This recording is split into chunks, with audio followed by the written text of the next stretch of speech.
All right, guys. So with Elon Musk being very ban happy now and anti-free speech and cracking down on journalists and lying, some of the Twitter files have sort of, fallen out of the public eye to an extent because people are focused on the fact that the current regime is similar to the old regime and is governing Twitter by whim.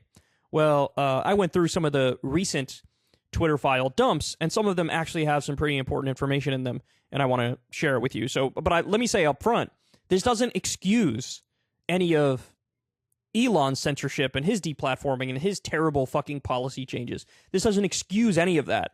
You could be against what Elon is doing now and also against what the previous Twitter regime was doing, and that's exactly where I fall in the conversation. So anyway, so this one's from Mad Taibbi, a Twitter file supplemental.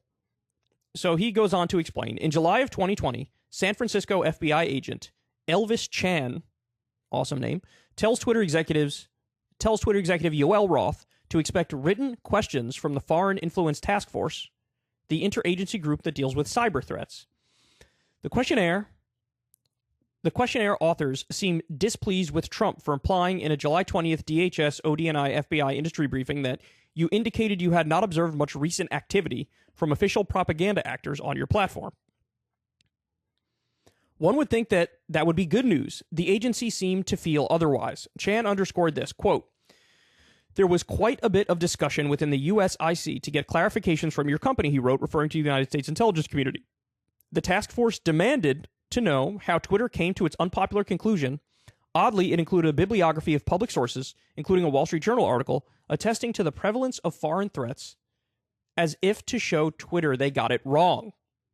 Roth, receiving the questions, circulated them with other company executives and complained that he was, quote, frankly perplexed by the requests here, which seem more like something we'd get from a congressional committee than the Bureau.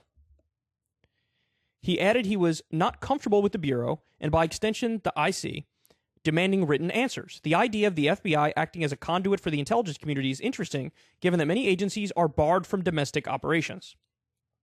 He then sent another note internally, saying the premise of the questions was flawed because we've been clear that official state propaganda is definitely a thing on Twitter. Note the italics for emphasis.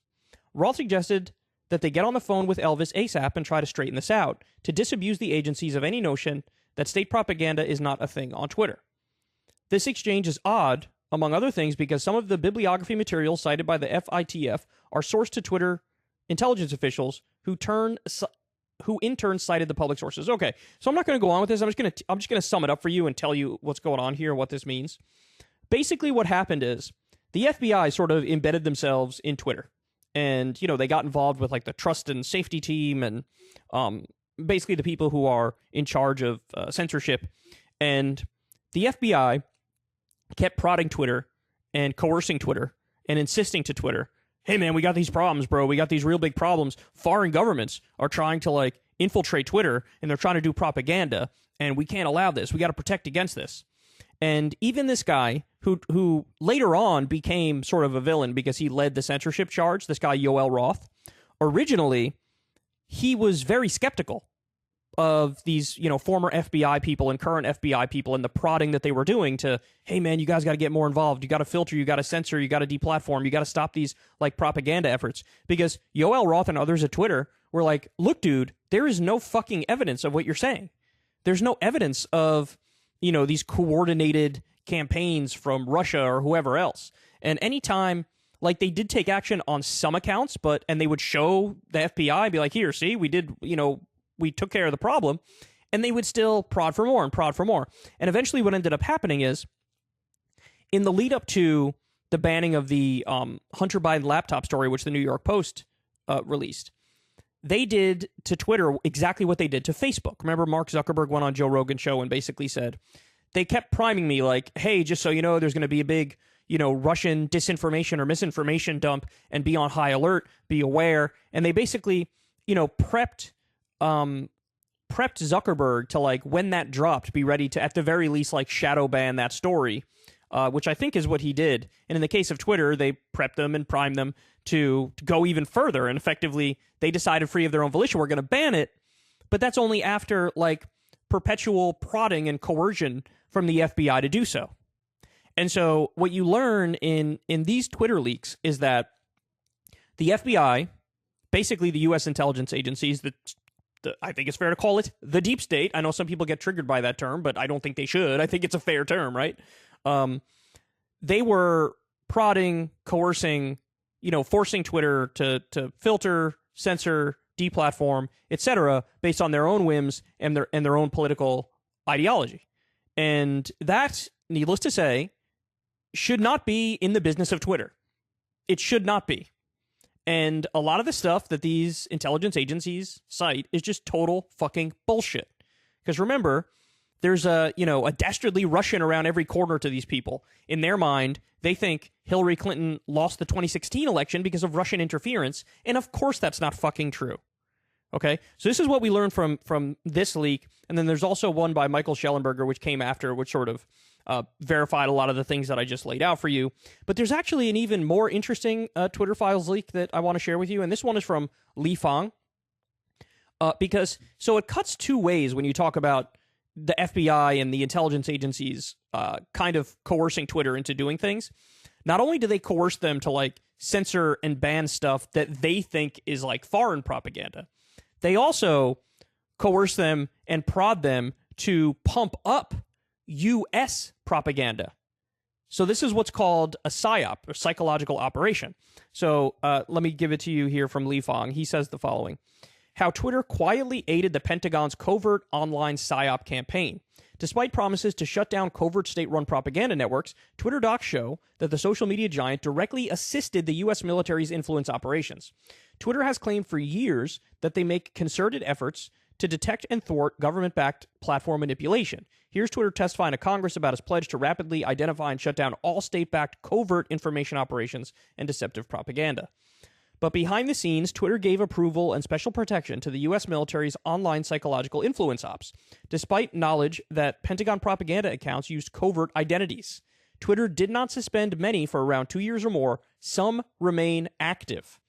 In 2017, a U.S. Central Command CENTCOM official sent Twitter a list of 52 Arab-language accounts, quote, we use to amplify certain messages.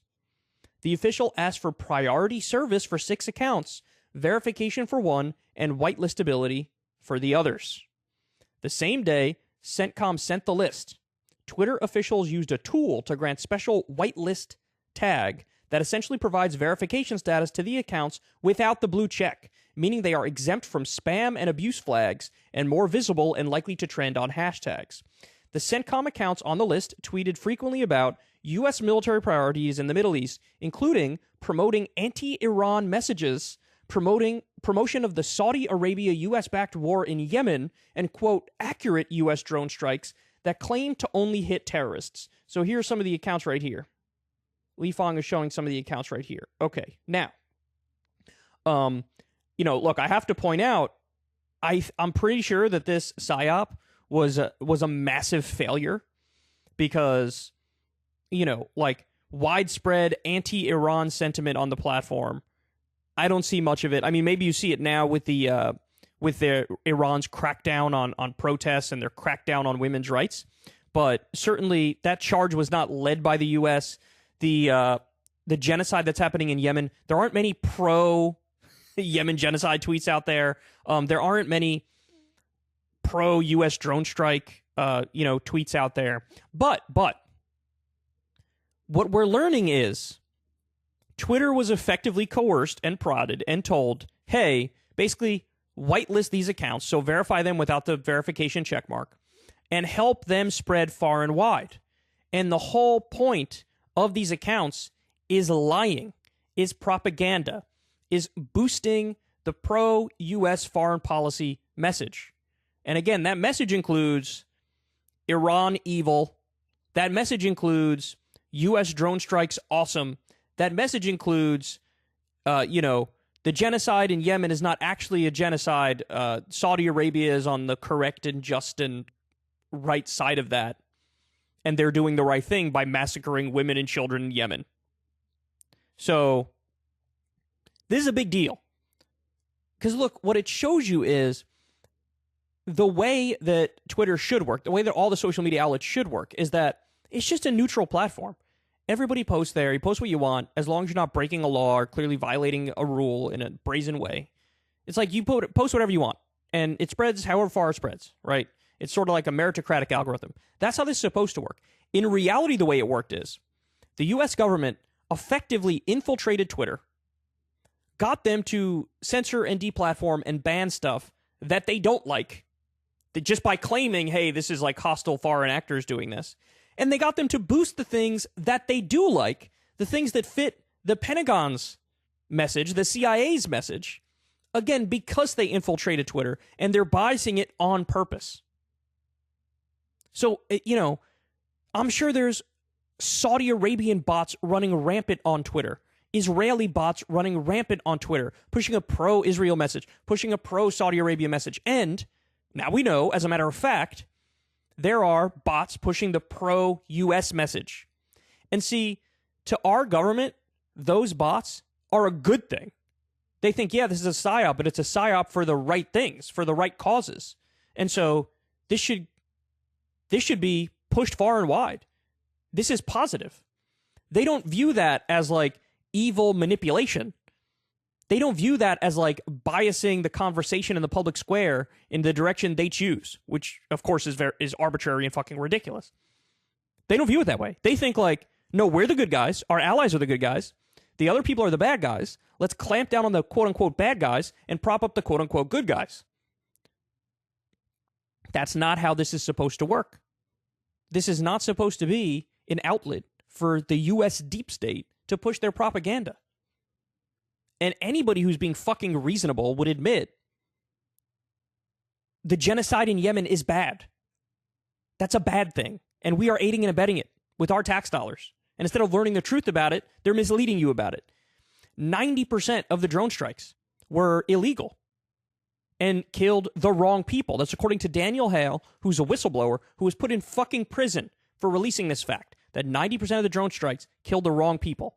And here you have U.S. government-approved accounts that are being promoted by Twitter, which are lying to you and telling you, oh, these drone strikes are awesome, and they hit the right target. So this is a huge deal. This is a huge deal. You shouldn't want the government to have anything to do with Twitter. You should want the government, the FBI, the intelligence agencies, the Trump White House, the Biden campaign, all of them, you want them to have nothing to do with it. But unfortunately, that's not the reality we live in. And unfortunately, Elon is such a fucking idiot that he couldn't help but become censorious and ban happy himself at the same time he's releasing these stories, which are pretty fucking important. So, Elon, please stop fucking banning people left and right, banning journalists, lying about incidents that you claim happened. We'll get to that later. There's a story that breaks down his lie about, the jet tracker put me in danger. Total fucking bullshit. We'll break that down later.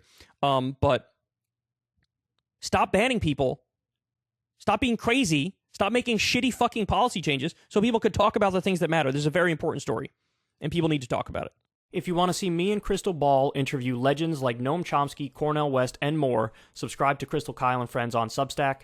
$5 a month gets you the video version a day early. Remember, we take 0 ad dollars for this podcast. Or you can sign up on Substack for free and get the audio version a day later. Link in the video description box below.